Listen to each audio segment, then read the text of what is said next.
जय हिंद, नमस्कार दोस्तों, कैसे हैं आप लोग। आशा करते हैं कि आप लोग बहुत ही अच्छे होंगे। तो आज का जो हमारा टॉपिक है वो है उपसर्ग एवं प्रत्यय।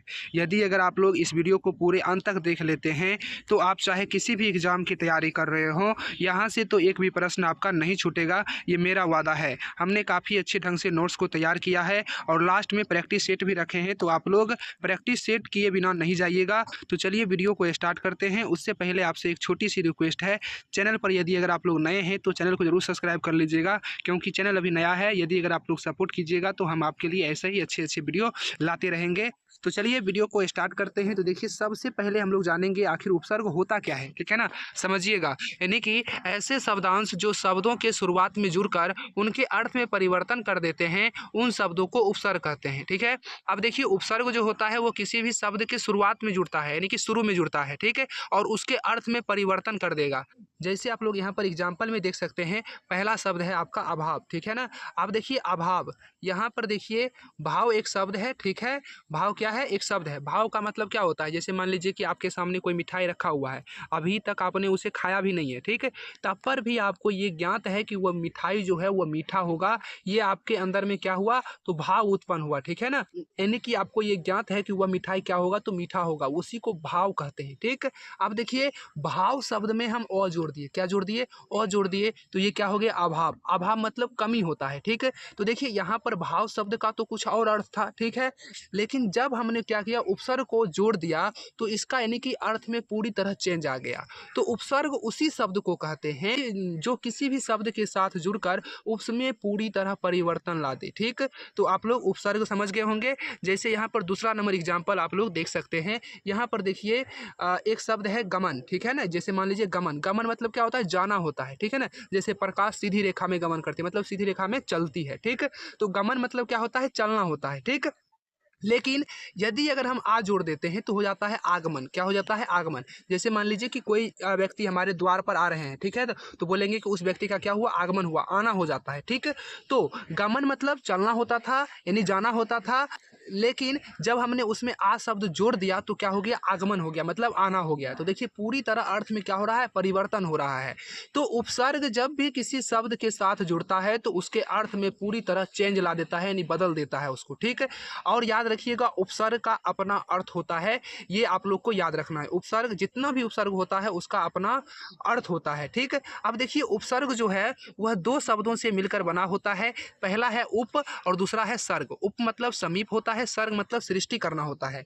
अतः देखिए, उपसर्ग का शाब्दिक अर्थ क्या हो जाएगा? तो वह किसी भी शब्द के समीप आकर आकर नया शब्द बनाना, यानी कि उपसर्ग जो होता है किसी भी शब्द के समीप जाकर उसको क्या कर देता है? नया शब्द बना देता है, जो कि हम आपको बता चुके हैं। अब देखिए, हिंदी व्याकरण में जो उपसर्ग हैं, प्रमुख उपसर्ग, वो यानी कि 13 हैं, जबकि संस्कृत व्याकरण की अगर हम बात करें तो उसमें जो प्रमुख उपसर्ग होंगे वो आपका 22 होगा, ठीक है। इसको याद रखिएगा, ये इंपॉर्टेंट है। इसके बाद देखिए, यहाँ पर संस्कृत में प्रमुख 22 उपसर्ग होते हैं, ठीक है। आप लोग याद रखिएगा, संस्कृत में टोटल कितने उपसर्ग होते हैं? 22 उपसर्ग होते हैं, जो कि यहाँ पर लिखा गया है। ये शब्द शुरुआत में कहीं भी जुड़ा हुआ दिख जाए तो समझ जाइएगा वह संस्कृत उपसर्ग है, ठीक।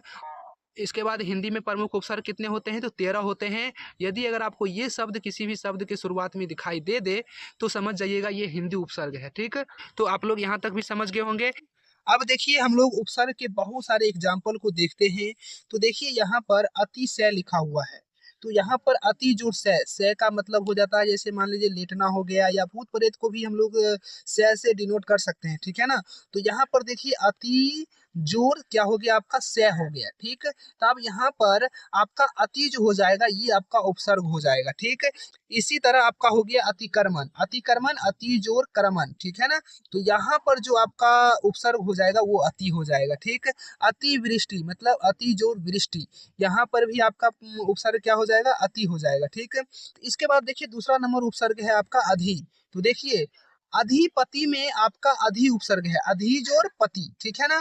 अब देखिए, अध्यक्ष, अध्यक्ष में अधि जोड़ यक्ष, मतलब यहाँ पर भी आपका अधि उपसर्ग हो जाएगा। अधिनियम, अधि जोड़ नियम, ठीक है ना।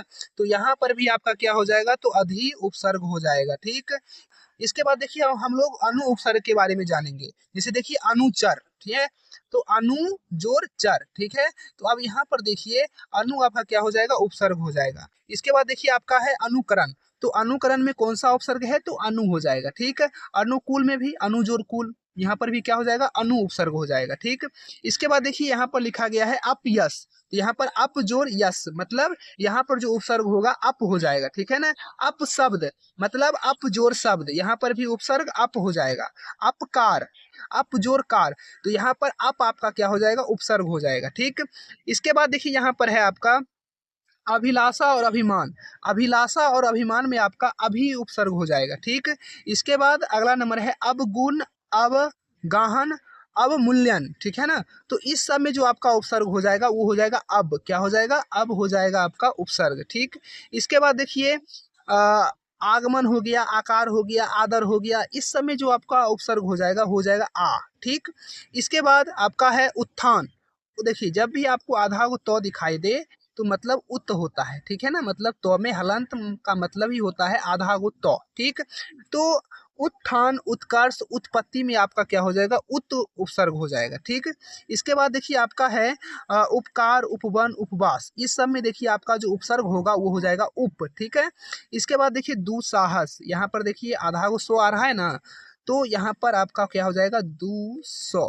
दूस। इसके बाद देखिए यहाँ पर जो आपका हलंत है इसका मतलब ये होता है कि ये 100 कितना है, आधा है। ठीक, तो दुस्साहस, दुष्कर्म, दुष्प्रचार, इस सब में क्या हो जाएगा, उपसर्ग दुस हो जाएगा। ठीक, इसके बाद देखिए यहाँ पर है दुर्बल, दुर्गुणी, इसके बाद दुर्भाग्य, तो देखिए यहाँ पर जो दुर्बल लिखा हुआ है, दुर्बल, तो ये जो रॉ होता है, क्या होता है, रॉ, और ये यानी कि जिस शब्द पर रहता है उससे पहले प्रयोग किया जाता है, तो यहाँ जो आपका उपसर्ग हो जाएगा दूर, और इसका मतलब आधा को रॉ होता है। इस रेप का मतलब, जैसे फिर से हम आपको समझाते हैं, जैसे देखिए दुर्बल, तो अब देखिए इसका प्रयोग यानी कि यहाँ पर होगा, तो यहाँ पर दू, ठीक है, और इसका मतलब आधा गो रो होता है, तो आधा गो रो यानी कि दूर, इसमें क्या हो जाएगा, उपसर्ग हो जाएगा, दूर जोर बल। ठीक है, इसी प्रकार दुर्गुणी में भी क्या हो जाएगा, दूर आपका क्या हो जाएगा, उपसर्ग हो जाएगा, दुर्भाग्य में भी दूर उपसर्ग हो जाएगा। अब देखिए यहाँ पर निर्णय हो गया, निषेध हो गया, निवास हो गया, इस सब में नी उपसर्ग है। ठीक, इसी प्रकार आपका हो गया पराजय हो गया, पराश्रय हो गया, परामर्श हो गया, इस सब में आपका जो उपसर्ग होगा वो हो जाएगा परा। ठीक है ना, पराजोर जय, पराजोर श्रेय, पराजोर मर्श। ठीक है, तो इस सब में क्या हो जाएगा, आपका परा उपसर्ग हो जाएगा। ठीक है, इसके बाद देखिए परिवर्तन, परिस्थिति, परिहार। ठीक है, तो इस सब में जो आपका उपसर्ग हो जाएगा वो हो जाएगा परि। ठीक, इसके बाद देखिए यहाँ पर है प्रगति, प्रारंभ, प्रकाश, इस सब में आपका जो उपसर्ग हो जाएगा वो हो जाएगा आपका प्र हो जाएगा। अब कहिएगा कि प्रा, यहाँ पर तो प्रा लिखा हुआ है, तो देखिए प्रारंभ मतलब यहाँ पर इसका जो अगर हम संधि विच्छेद करेंगे तो प्र जोर आरंभ हो जाएगा। ठीक है ना, प्र जोर आरंभ, तो यहाँ पर जो उपसर्ग आएगा वो प्र आएगा। ठीक है, इसी प्रकार देखिए यहाँ पर है प्रतिकार, प्रतिदिन, प्रतिज्ञा, इस सब में आपका प्रति उपसर्ग है। ठीक है, तो ये सब तो आसानी से पहचान लीजिएगा आप लोग।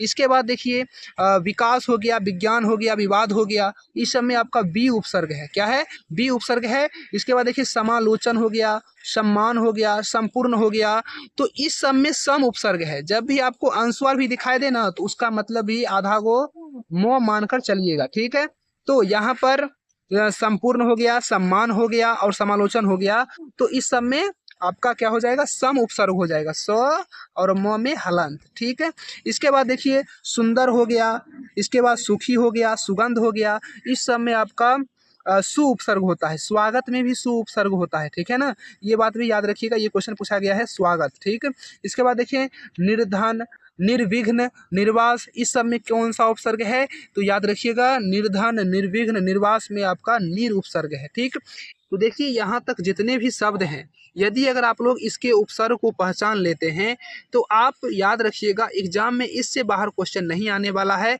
जितने भी इम्पोर्टेंट उपसर्ग थे हमने यहाँ पर उसको करवा दिया है। बाकी बात आप प्रैक्टिस अगर जब कीजिएगा तो आप देखिएगा कि आपसे बहुत सारा सवाल ऐसे ही हल हो जाएगा। ठीक है ना, आप देखते मात्र आंसर को बता दीजिएगा। ठीक है, तो चलिए इसके बाद देखिए अब हम लोग प्रत्यय को समझते हैं। ठीक है, प्रत्यय ऐसे शब्दांश होते हैं जो किसी भी शब्द के अंत में जुड़कर उसके अर्थ में बदलाव या विशेषता लाते हैं। ठीक है, अब देखिए प्रत्यय का कोई अपना विशेष अर्थ नहीं होता है। ठीक है, प्रत्यय जो होता है, अगर मान लीजिए कि प्रत्यय को अगर हम कहीं पर लिखते हैं, उसको स्वतंत्र रूप से हम लिख भी नहीं सकते हैं, क्योंकि उसका कोई अर्थ ही नहीं होता है। ठीक है ना, जैसे मान लीजिए यहाँ पर देखिए सामाजिक, ठीक है ना। समाज जोड़ इक, मतलब यहाँ पर जो इक है ना आपका, ये आपका क्या हो जाएगा, प्रत्यय हो जाएगा, और इक का कोई शाब्दिक अर्थ नहीं होता है। ठीक। इसके बाद देखिए सुगंधित, सुगंध जोड़ इत, मतलब यहाँ पर जो आपको इत दिखाई दे रहा है, ये आपका क्या हो जाएगा, प्रत्यय हो जाएगा। ठीक। इसके बाद देखिए भुलक्कर, मतलब भूलना जोड़ अक्कर, मतलब यहाँ पर क्या हो जाएगा, अक्कर आपका प्रत्यय हो जाएगा। ठीक। मिठास, यहाँ पर देखिए मीठा जोड़ आस, यहाँ पर जो आपका आस है ना, ये आपका प्रत्यय हो जाएगा। इसके बाद देखिए लुहार, मतलब लोहा जोड़ आर, यहाँ पर आर आपका प्रत्यय हो जाएगा। इसके बाद नाटक में देखिए, नाटककार में क्या हो जाएगा, तो नाटककार हो, सॉरी, नाटककार में क्या हो जाएगा, तो कार हो जाएगा। बड़ाई में आई हो जाएगा। टिकाऊ में आऊ हो जाएगा। बिकाऊ में भी आऊ हो जाएगा। होनहार में हार हो जाएगा। ठीक है, ये सब प्रत्यय है आपका। ठीक। इसके बाद देखिए लेनदार में, लेन जोरदार, दार लास्ट वाला शब्द, ठीक है ना, दार, ये आपका क्या हो जाएगा, प्रत्यय हो जाएगा। घटिया में इया, क्या हो जाएगा, इया, घट जोर इया, मतलब घटिया।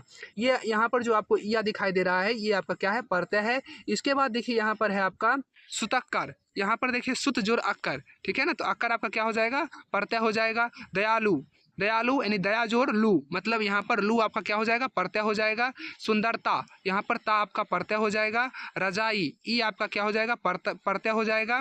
पागलपन, यहाँ पर पन आपका प्रत्यय हो जाएगा। साहित्यकार में कार प्रत्यय हो जाएगा। लड़का में आका प्रत्यय हो जाएगा। ठीक। तो आपका यहाँ पर थ्योरी सेक्शन कंप्लीट होता है। अब हम लोग थोड़ा प्रैक्टिस करेंगे, तो चलिए प्रैक्टिस करते हैं। सबसे पहला नंबर क्वेश्चन आपके सामने है, तो फटाफट इसका आंसर बताइएगा। बुद्धिमान में प्रत्यय क्या है, तो याद रखिएगा बुद्धि जोर मान, मतलब क्या हो जाएगा, यहाँ पर आपका मान प्रत्यय हो जाएगा। इसके बाद देखिए मेरठ वाला, यहाँ पर प्रत्यय क्या हो जाएगा, तो मेरठ वाला, तो मेरठ जोर वाला, मतलब वाला यहाँ पर आपका क्या हो जाएगा, प्रत्यय हो जाएगा। ठीक है। इसके बाद देखिए भुलक्कर में कौन सा प्रत्यय है, तो याद रखिएगा यहाँ पर देखिए लिखा गया है हिंदी प्रत्यय है या संस्कृत है, ये अ ब यानी ए बी दोनों है या विदेशी है। ठीक है ना, तो याद रखिएगा भुलक्कर जो है, इसमें अक्कर आपका प्रत्यय हो जाएगा, और अक्कर जो है वह हिंदी शब्द है, सॉरी अक्कर जो है वह हिंदी प्रत्यय है, तो इसीलिए इसका आंसर हो जाएगा हिंदी। ठीक है। इसके बाद देखिए आपका है कमजोर, कमजोर में कौन सा उपसर्ग होगा, तो याद रखिएगा कम। ठीक है ना, ऑप्शन नंबर सी हो जाएगा, कमजोर में कम उपसर्ग है। इसके बाद देखिए आपका है प्रतिक्षण, प्रतिक्षण, तो याद रखिएगा प्रतिक्षण में उपसर्ग पूछ रहा है, तो इसमें हो जाएगा प्रति, ऑप्शन नंबर डी। इसके बाद देखिए निर्णय में उपसर्ग पूछ रहा है, तो निर्णय में जो हो जाएगा ना, जब भी आपको ऐसा वाला रेफ दिखाई दे, याद रखिएगा निर होगा। ठीक है ना, तो यहाँ पर option number B is right answer, option number B is right answer, निर्णय का उपसर्ग निर हो जाएगा। ठीक।